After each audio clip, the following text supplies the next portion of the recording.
ಈಗ ನನಗನ್ಸ್ತತೆ ಈ ಥರ ದೇಶದ ಸ್ವಾತಂತ್ರ್ಯ ಹೋರಾಟಗಾರರಿಗೆ ಮಾತಾಡೋರಿಗೆ ಫಸ್ಟು ತಲೆ ಇಲ್ಲ ಅಂತ ಹೇಳ್ತದೆ.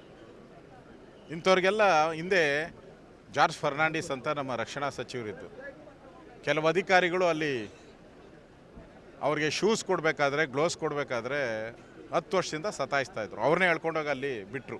ಹಾಗೆ ಯಾರ್ಯಾರು ಸಾವರ್ಕರ್ಗೆ ಮಾತಾಡ್ತಾರೋ ಅವರೆಲ್ಲರೂ ಕೂಡ ಅಂಡಮಾನ್ ನಿಕೋಬಾರಲ್ಲಿ ಇದೆಯಲ್ಲ ಸೆಲ್ಯೂಲಾರ್ ಜೈಲು, ಅಲ್ಲಿ ಜೈಲಲ್ಲಿ 1 ತಿಂಗಳು ಹಾಕ್ಬಿಟ್ರೆ ಅವ್ರಿಗೆ ನಿಜವಾದಂಥ ಸ್ವಾತಂತ್ರ್ಯ ಹೋರಾಟ ಅಂದರೆ ಏನು ಅಂತ ಗೊತ್ತಾಗ್ತದೆ. ಬರೀ ಜೈ ಕೂತ್ಕೊಳ್ಳೋದು ಸ್ವಾತಂತ್ರ್ಯ ಹೋರಾಟ ಅಲ್ಲ. ಇವತ್ತು ಆಜಾದ್ ಚಂದ್ರಶೇಖರ್ ಇರ್ಬೋದು, ಭಗತ್ ಸಿಂಗ್ ಇರ್ಬೋದು, ನಮ್ಮ ನೋಡಿ ಇತಿಹಾಸದಲ್ಲಿ ಅವರ ನೆಹರು ಕುಟುಂಬ ಬಿಟ್ಟರೆ ಬೇರೆ ಯಾರ ಹೆಸರಿಲ್ಲ. ಲಾಲ್ ಬಹದ್ದೂರ್ ಶಾಸ್ತ್ರಿನ ಮರ್ತೇ ಬಿಟ್ಟಿದ್ದಾರೆ ಎಲ್ಲರೂ. ಸರ್ದಾರ್ ವಲ್ಲಭಭಾಯಿ ಪಟೇಲ್ನ ಪಕ್ಕಕ್ಕೆ ತಳ್ಳಿಬಿಟ್ಟಿದ್ದಾರೆ.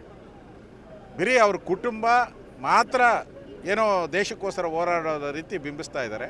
ಕರ್ನಾಟಕದಲ್ಲಿ ಸಿದ್ದರಾಮಯ್ಯನವರು ಮಾತಾಡ್ತಾ ಇದ್ದಾರಲ್ಲ, ಆ ನಾಲಿಗೆ ಇಡ್ತಾ ಇಲ್ಲ. ಎಲುಬಿಲ್ಲದ ನಾಲಿಗೆ ಸಿದ್ದರಾಮಯ್ಯನವ್ರದ್ದು ಹೇಳ್ತಾರಲ್ಲ, ಎಲುಬಿಲ್ಲದ ನಾಲಿಗೆ ನೀನೇನೇನೋ ಮಾತಾಡ್ತೀಯ ಅಂತ. ಹಂಗೆ ಆಗ್ಬಿಟ್ಟಿದೆ ಸಿದ್ದರಾಮಯ್ಯನವ್ರು. ಸೋನಿಯಾ ಗಾಂಧಿಯವ್ರನ್ನ, ರಾಹುಲ್ ಗಾಂಧಿಯವ್ರನ್ನ ಮೆಚ್ಚಿಸೋಕ್ಕೋಸ್ಕರ ಅವ್ರು ಮಾತಾಡ್ತಾ ಇದ್ದಾರೆ. ಇಂಥ ಒಂದು ವ್ಯಕ್ತಿಯಿಂದ ಇಡೀ ಸ್ವಾತಂತ್ರ್ಯ ಹೋರಾಟಗಾರರಿಗೆ ಒಂದು ಕಳಂಕ ಬಂದಿದೆ ಇವತ್ತು.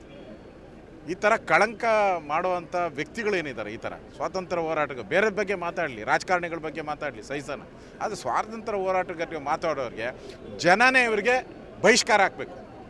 ರಾಜ್ಯದ ಜನ ಇಂಥವ್ರಿಗೆ ಸ್ವಾತಂತ್ರ್ಯ ಹೋರಾಟಗಾರರ ಬಗ್ಗೆ ಮಾತಾಡೋರಿಗೆ ಜನನೇ ಬಹಿಷ್ಕಾರ ಆಗಬೇಕು. ಆಗಲೇ ಇಂಥವ್ರು ಬುದ್ಧಿ ಕಲಿಯೋದು.